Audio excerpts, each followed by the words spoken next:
Hello everyone and welcome back to our channel.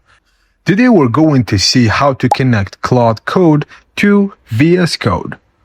So firstly, press Command plus Shift plus X to open the extensions view. Search for Claude code and then ensure the publisher is Anthropic to avoid unofficial alternatives.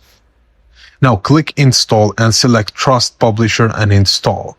Reload your window if prompt, and once installed, the orange spark icon will appear in your editor toolbar. The icon only appears when you have a file open. If you don't see it, press Ctrl plus Shift plus P and type Claude code to select Open a new tab. Now the first time to open the panel, it will prompt you to sign in. Click the link to complete the browser-based authentication with your Anthropic account. No manual API key copy pasting is required for standard users. And that's how you do it, as simple as that. Thank you for watching, guys, and please don't forget to like the video and subscribe to our channel if it helped you out.